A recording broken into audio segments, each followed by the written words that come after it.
Have you wondered what is Terraform? I realized that we have made a few videos about how to use the tool, but today Olaf and I will be talking about it. Terraform is an infrastructure as code language created by HashiCorp. From the website, they say Terraform codifies cloud APIs into declarative configuration files. This is the website that they're at. There is different options. It shows different trainings. You can download the binary. You can try out their managed cloud provider. They have their own cloud running tool, but this is just kind of gives you a run through, gives you some training stuff. They have different providers for many different cloud tools and on-prem. So you can run Terraform in AWS, Google Cloud, Azure,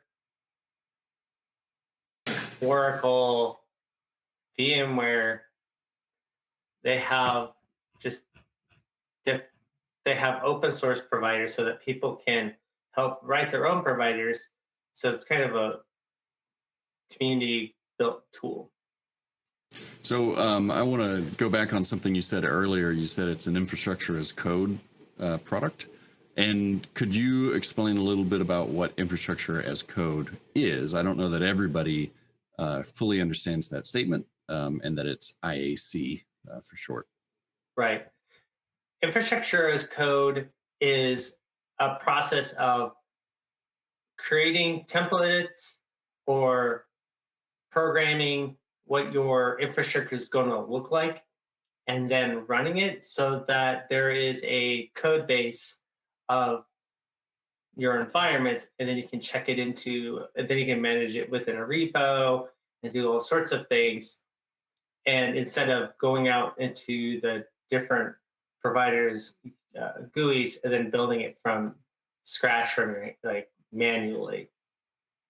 So the thought is if you build out the tools using code, then you can guarantee that you are following the same process for the different environments and following standards as you build things out, instead of, well, I want to build a dev environment. 2 weeks later, I'm building a test environment. Are they the same? I'm unsure. I built it the same, I think. And somebody else comes and reviews, why did you click this button instead of that button? And it creates confusion. So infrastructure as code from a baseline is writing code that will create your infrastructure and then checking in your code and having it as a source of record. Yeah, that source control probably is one of the more important elements. So like you said, it keeps you consistent, but it also gives you a track record that you can follow. So if changes have occurred based on somebody modifying the code, which ultimately modified the infrastructure, then you have an easy way to get back to your known state. Right. That goes into the next point, which is Terraform is a stateful language. We have created a video talking about the state file and how you can modify it and use it. But anything you declare within Terraform and run it against your cloud providers is now maintained within that state file. So if you create like an app service and app service plan and resource group in Azure, then that will be maintained in a separate file, and that's where everything is kind of stored. Now, Terraform is multi-cloud. You can have AWS, you can have Azure, you can have Google Cloud, but just because Terraform is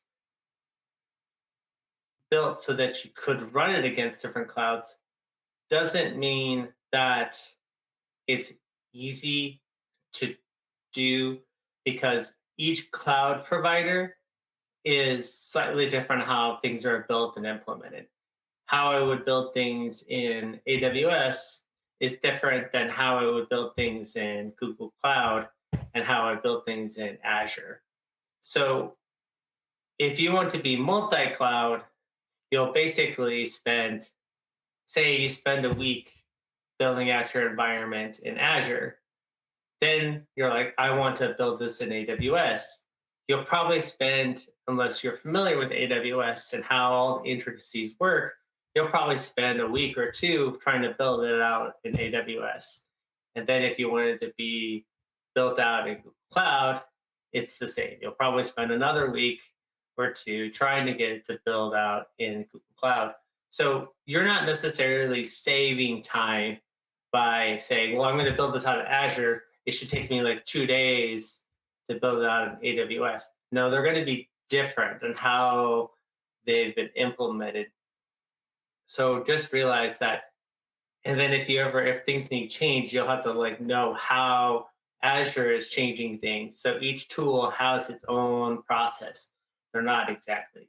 So you kind of have to know how different cloud providers work to use Terraform. Yeah, so said another way, I would say that Terraform is not a replacement for cloud or provider knowledge. It does streamline or make consistent the workflow necessary to work with those providers, but it can't replace the necessary knowledge that you have to have as a developer, as a consumer, to work with those. Exactly. How I've used Terraform is more of a templating. So if I want to build out a certain type of environment, I use Terraform to help me maintain security controls, ensuring that I'm following best practices. So like everything is set in TLS 1.2.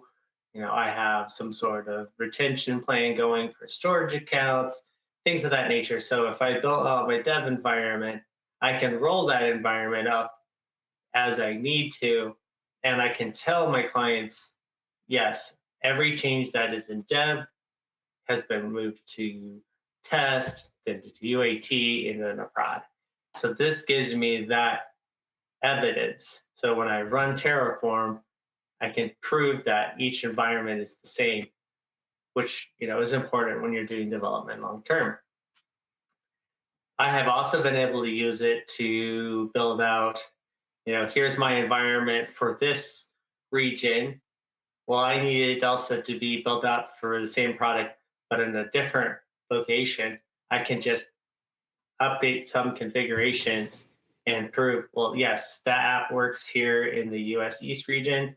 Now it's going to work in the US West, and also help provide for like disaster recovery and other sort of things. So that's kind of how I've used it. How have you used it? Much in the same ways. I think one of the other pieces that you get out of that, just compliments of Terraform, the state management perhaps, is that it also shows you said it allows you to prove that you've deployed it to these various environments, but I would say that it also shows you that nothing's changed in those environments, or that if it has, that your intention-based or your state-based configuration has fixed it back to the way that it should be. So Right. I do like that the state tools allow me to demonstrate that there are no changes in the infrastructure based upon what everybody has agreed upon within the code itself. And then, of course, if there are, you can remediate those things. I've also used it in some new and unusual, and maybe not unusual, but some new ways for me anyway. I had worked previously in an environment where I used it to structure our own platforms, our own infrastructure. But now I'm in a position where I have customers that want to use the outputs or the artifacts of my products. So I will create Terraform configuration templates that effectively are deployment scripts for customers to deploy products of ours.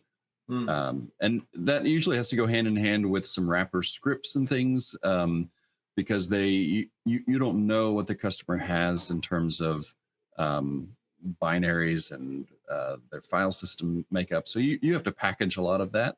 And so it's just kind of a new way of thinking about Terraform as a redistributable. I want to package up all of the components, hand it to somebody, and have them be successful with a Terraform deployment. Yeah, that actually makes a lot of sense, because you could say, here's a basic setup of my product. Here's the Terraform. Send it to us as a zip file. Help them set it up so they can run it, and Right. they should be good to go and ready to do the first deployment pretty quickly. Yeah. If you have any questions or comments, please leave a comment, and don't forget to subscribe. All right. Thank you. Thank you.